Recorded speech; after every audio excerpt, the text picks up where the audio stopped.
नमस्कार मैं प्रिया। आज है 13 जुलाई। खबरों की तरफ बढ़ने से पहले एक नजर सुर्खियों पर। लोकसभा सचिवालय में नौकरी पाने का मिला सुनहरा मौका। पंचायत प्रतिनिधियों की खर्च करने वाली राशि हुई तय। राज्य में स्वास्थ्य व्यवस्था को दुरुस्त करने के लिए बड़ी स्कीम हुई तैयार। बिहार को मिली एक और एयरपोर्ट की सौगात। रुपेश सिंह मामले में बिहार पुलिस को मिली बड़ी सफलता। अब चले बढ़ते हैं बिहार की 25 बड़ी खबरों की ओर विस्तार से।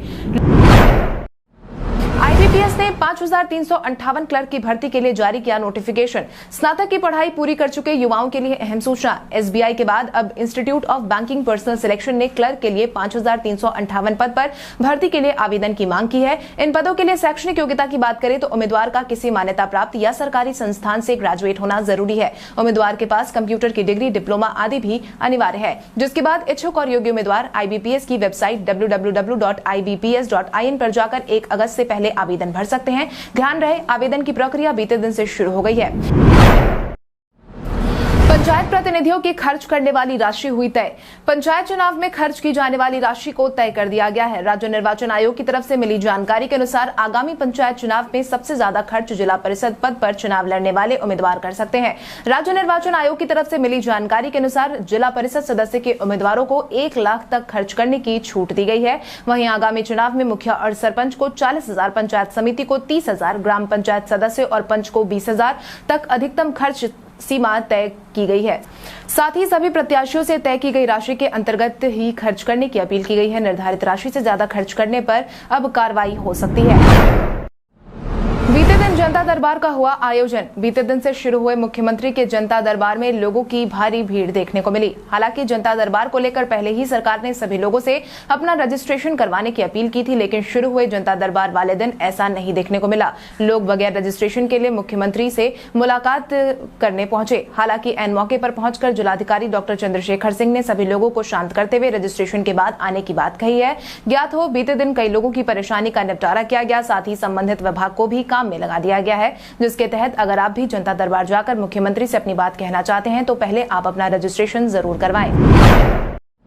बिहार को केंद्र से करोड़ों रुपए तक मिलने की उम्मीद। बिहार में कोरोना की दूसरी लहर के दौरान धराशायी हुई बिहार की स्वास्थ्य व्यवस्था को अब दुरुस्त करने की तैयारी हो रही है। इसी कड़ी में कोरोना की तीसरी लहर की आशंकाओं को देखते हुए सरकार जिला अस्पताल से लेकर प्राथमिक स्वास्थ्य केंद्र, सामुदायिक स्वास्थ्य केंद्र को सुविधा संपन्न बनाने में जुट गई है। हाल ही में केंद्र सरकार की तरफ से कोरोना राहत पैकेज के तहत 15,000 करोड़ रुपए की राशि जारी की गई है। स्वास्थ्य विभाग के सूत्रों ने बताया है कि बिहार को स्वीकृत पैकेज में 700 से 800 करोड़ रुपए प्राप्त होने की उम्मीद है। इसके अनुपात में 300 करोड़ रुपए के करीब राज्यांश दिए जाएंगे। इस राशि में कोरोना की तीसरी लहर से निपटने के विस्तृत इंतजाम अस्पतालों में किए जाएंगे।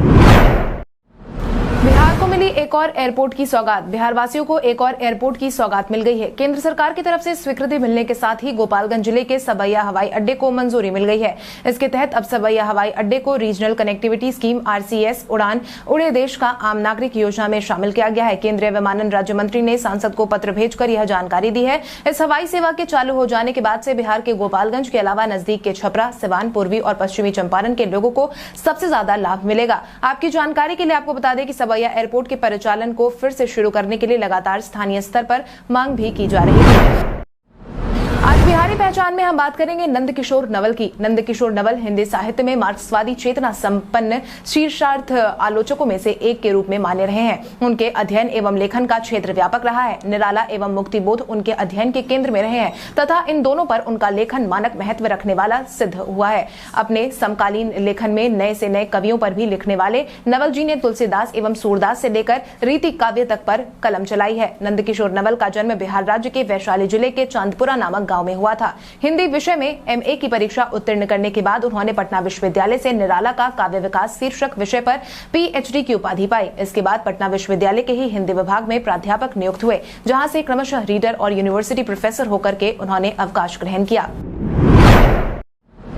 अब आइए जानते हैं कैसा रहेगा आपके जिले का मौसम का हाल। अगर हम जिलावार मौसम का हाल जाने तो नालंदा, पटना, गया, शेखपुरा, बेगूसराय, लखीसराय और नवादा में भी कुछ जगहों पर बारिश को लेकर पूर्वानुमान जारी किया गया है। वहीं बिहार के कटिहार, भागलपुर, बांका, मुंगेर, खगड़िया और जमुई में बारिश को लेकर अलर्ट जारी कर दिया गया है। वेस्ट चंपारण, सिवान, सारण, ईस्ट चंपारण और गोपालगंज में कुछ जगहों पर बारिश हो सकती है। इसके साथ ही सीतामढ़ी, मधुबनी, मुजफ्फरपुर, दरभंगा, वैशाली, शिवहर और समस्तीपुर के अधिकांश हिस्सों में बारिश की संभावना जताई गई है। इसके अलावा किशनगंज, सुपौल, मधेपुरा, सहरसा, अररिया, पूर्णिया में भी अधिकांश हिस्सों में बारिश को लेकर चेतावनी जारी कर दी गई है। इसके अलावा बिहार के बक्सर, भोजपुर, रोहतास, भभुआ, औरंगाबाद, जहानाबाद और अरवल के कुछ हिस्सों में बारिश को लेकर अलर्ट जारी कर दिया गया है।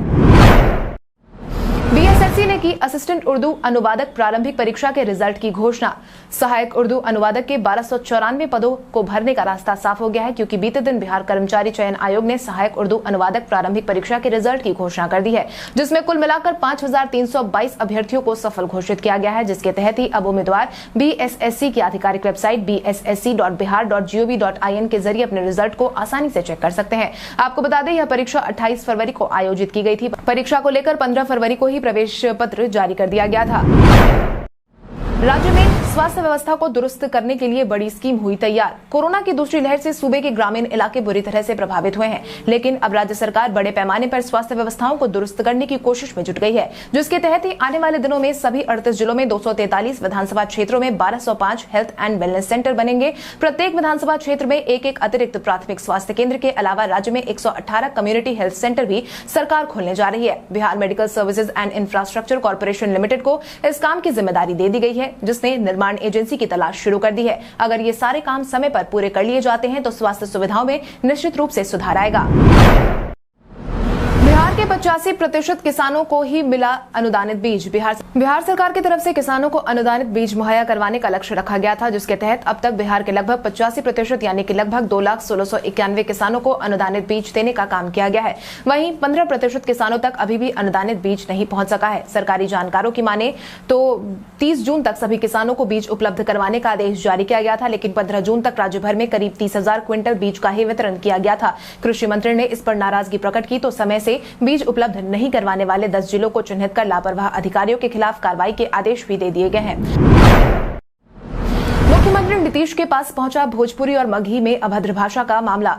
बिहार के भोजपुरी और मगही के कुछ गाने में इस्तेमाल किए जाने वाले दो अर्थी बोल को लेकर पहले ही काफी चर्चा हो गई है। हालांकि अब ऐसे गानों पर एक्शन की उम्मीद बढ़ गई है, क्योंकि ऐसे भोजपुरी और मगही गानों में अश्लीलता का मामला अब मुख्यमंत्री नीतीश कुमार के पास पहुंच गया है, जिसके तहत बीते दिन आयोजित जनता दरबार में ऐसे गानों पर रोक लगाने की मांग की गई है। मामला दर्ज करने वाले फरियादी ने कहा है कि इन दिनों भोजपुरी और मगही के कई गानों में अश्लीलता परोसा जा रहा है, जो कि एक सभ्य समाज के लिए घातक है। जिसके बाद मुख्यमंत्री नीतीश कुमार ने युवक की बात सुनने के बाद संज्ञान लेते हुए बिहार के चीफ सेक्रेटरी को इस मामले को तत्काल देखने की अपील की है।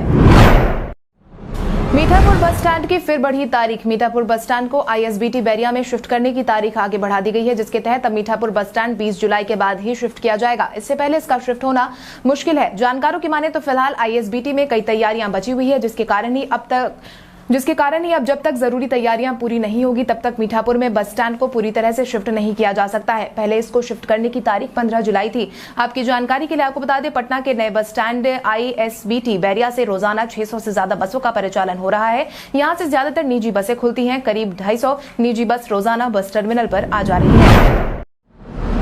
सिंह मामले में बिहार पुलिस को मिली बड़ी सफलता। जनवरी महीने में इंडिगो के स्टेशन मैनेजर रुपेश सिंह की जान उनके घर के सामने ही ले ली गई थी, जिसके बाद पुलिस ने 2 आरोपियों को तो पकड़ लिया था, लेकिन एक आरोपी अभी भी पुलिस की गिरफ्त से बाहर चल रहा था। इसी बीच अब रुपेश सिंह मामले में पुलिस को बड़ी कामयाबी मिली है, जिसके तहत पुलिस ने इस मामले से जुड़े तीसरे आरोपी को गिरफ्तार कर लिया है। गिरफ्तार आरोपी का नाम आर्यन जायसवाल बताया जा रहा है। वहीं इससे पहले शूटर सौरभ को पटना के कुम्हरार इलाके से पकड़ा गया था। उसके पास से हथियार भी बरामद किए गए थे। सौरभ के अलावा इस मामले में ऋतुराज की गिरफ्तारी भी हो चुकी है। पंच और वार्ड प्रत्याशी के लिए संबंधित पंचायत का मतदाता होना अनिवार्य। राज्य निर्वाचन आयोग ने बीते दिन पंचायत चुनाव में शामिल होने वाले उम्मीदवारों को लेकर जरूरी दिशा निर्देश जारी किया है, जिसके तहत पंच और वार्ड के चुनाव में प्रत्याशी बनने के लिए संबंधित पंचायत का मतदाता होना अनिवार्य होगा। इसके साथ ही चुनाव मतदान में उतरने के लिए संबंधित व्यक्ति की उम्र कम से कम 21 वर्ष होना अनिवार्य होगा। इसके अलावा नामांकन दाखिल के समय अभ्यर्थियों को खुद सक्षम पदाधिकारी के समक्ष उपस्थित होकर अपने नामांकन पत्र को दाखिल करना होगा। साथ ही नामांकन दाखिला के वक्त नामांकन शुल्क का रसीद भी दाखिल करना होगा।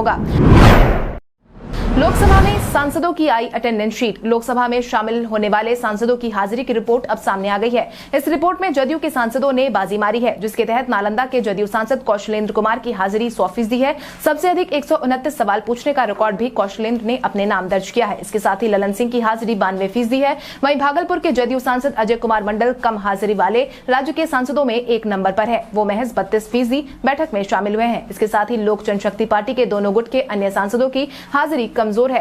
वीणा देवी 96% के साथ सबसे अधिक सक्रिय हैं। वहीं चिराग पासवान 60% बैठक में शामिल हुए हैं। पशुपति कुमार पारस 63 और चंदन सिंह की हाजिरी 74% है।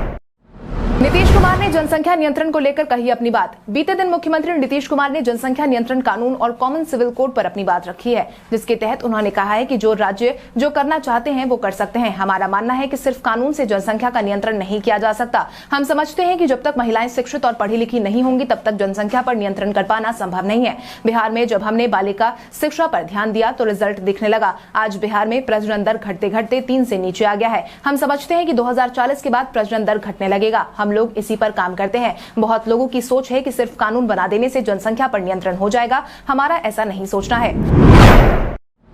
लालू यादव को जीतन राम मांझी ने साल 2005 की दिलाई याद। जब से लालू प्रसाद यादव जेल से बाहर आए हैं तब से वो मुख्यमंत्री नीतीश कुमार पर निशाना साधने का एक भी मौका नहीं छोड़ रहे हैं। इसी क्रम में लालू प्रसाद यादव ने अपराध को लेकर मुख्यमंत्री नीतीश कुमार का एक बार फिर से घेराव किया था, जिसके तहत उन्होंने लिखा कि बिहार में महज 120 दिनों में 3565 मामलों की पुष्टि हुई है। नीतीश कुमार की सरकार में तो अपराधियों को संरक्षण प्राप्त है। जिसके बाद मुख्यमंत्री नीतीश कुमार के बचाव के लिए जीतन राम मांझी मैदान में कूद गए हैं। उन्होंने अपना ट्वीट जारी करते हुए कहा है कि जब भी 2005 से पहले बिहार की याद आती है, रूह कांप उठती है। हर सरकार में कोई ना कोई कमियां जरूर होती है, परंतु मुख्यमंत्री नीतीश कुमार के नेतृत्व ने बिहार को बदलने का काम किया है। हाँ, कुछ लोग मीडिया की सुर्खियां बनने के लिए मुंह से ही सूबे में अपराध बढ़ने की बात जरूर करते हैं। मुख्यमंत्री के मंत्री जनक राम ने बिहार में मानी अफसरशाही की बात। मुख्यमंत्री नीतीश कुमार ने बीते दिन से जनता दरबार की शुरुआत कर दी है, जिसके तहत लंबे समय बाद अब मुख्यमंत्री खुद ही जनता की फरियाद सुन रहे हैं। कुछ समय पहले बिहार में अफसरशाही के मुद्दे को उठाया गया था। वहीं अब मुख्यमंत्री के मंत्री जनक राम ने भी अफसरशाही की तरफ इशारा किया है, जिसके तहत उन्होंने कहा कि जब अधिकारी पदाधिकारी जनप्रतिनिधि जनता की समस्या का समाधान नहीं करते हैं तो मुख्यमंत्री को ही उनकी समस्या सुननी पड़ती है। किसी को तो आगे आकर जनता की समस्याओं का समाधान तो निकालना ही होगा। नीट यूजी परीक्षा की तारीख की हुई घोषणा। नीट यूजी परीक्षा की तारीख की घोषणा कर दी गई है, जिसके तहत अब इस परीक्षा का आयोजन 12 सितंबर को होने वाला है, जिसको लेकर केंद्रीय शिक्षा मंत्री धर्मेंद्र प्रधान ने ट्वीट करके सारी जानकारी साझा कर दी है। जिसके तहत ही उन्होंने बताया है कि नीट 2021 की परीक्षा 12 सितंबर को होगी। हालांकि परीक्षा के दौरान कोरोना के प्रोटोकॉल का पूरा पालन किया जाएगा। इसके साथ ही उन्होंने सेंटर पर कोरोना प्रोटोकॉल को देखते हुए सभी छात्रों को मास्क उपलब्ध करवाने की बात भी कही है। साथ ही कोरोना का ध्यान रखते हुए सेंटर को सैनिटाइज भी समय समय पर किया जाएगा। तेजस्वी ने मुख्यमंत्री नीतीश कुमार के जनता दरबार पर कसा तंज। बीते दिन मुख्यमंत्री नीतीश कुमार ने जनता की फरियाद सुनने के लिए जनता दरबार का आयोजन करवाया था, जहां पर उन्होंने जनता की समस्या सुनी और उनके समाधान के लिए विभाग को भी लगा दिया है। जिसके बाद अब विपक्ष की तरफ से बयानबाजी का सिलसिला भी शुरू हो गया है। इसी क्रम में तेजस्वी यादव ने अपना बयान जारी करते हुए कहा है कि 12 करोड़ की आबादी वाले राज्य में सप्ताह में एक दिन तकरीबन 200 लोगों से मुख्यमंत्री मिलते हैं, लेकिन हमें नहीं लगता है कि इसका कोई फायदा होने वाला है। ऐसी व्यवस्था करनी चाहिए कि दूर दराज के जिले से लोग भी यहाँ आ सके और उनकी समस्या सुनी जाए। इसके साथ ही तेजस्वी ने यह भी कहा कि जनता दरबार के लिए अधिकारियों के रुकने और खाने पीने की व्यवस्था करना सरकार पर बोझ ही है। पैसे और खर्च हो रहे हैं, लेकिन निदान कुछ भी नहीं निकल रहा है।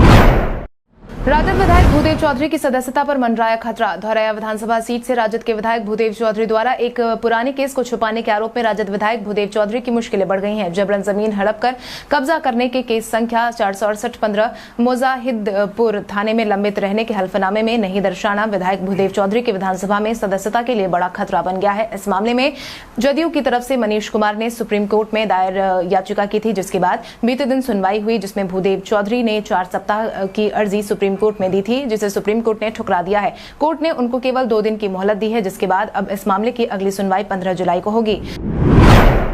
भारत के इतिहास में आज की तारीख कई कारणों से है दर्ज। राजा राम मोहन रॉय और अलेक्जेंडर डफ ने 1803 में 5 छात्रों के साथ स्कॉटिश चर्च कॉलेज की शुरुआत की थी। कोलकाता के साप्ताहिक समाचार पत्र संजीवनी ने 1905 में ब्रिटिश सामानों के बहिष्कार का सर्वप्रथम सुझाव दिया था। Indian independence act British parliament ने 1945 को पारित किया था। हिंदी और अंग्रेजी की आधुनिक कहानीकार और उपन्यासकार सुनीता जैन का जन्म 1941 में आज के दिन हुआ था। हिंदी फिल्मों की प्रसिद्ध अभिनेत्री बीना रॉय का जन्म 1932 में आज के दिन हुआ था। पूर्व क्रिकेटर दीपदास गुप्ता ने विराट कोहली के एटीट्यूड को लेकर कही अपनी बात। भारतीय टीम के कप्तान विराट कोहली के एटीट्यूड को लेकर अक्सर बातें होती रहती है, क्योंकि विराट एक तरफ तो बेहद ही खुशमिजाज नजर आते हैं, वहीं दूसरी तरफ मैदान में उनका गुस्सा भी देखने को मिलता है।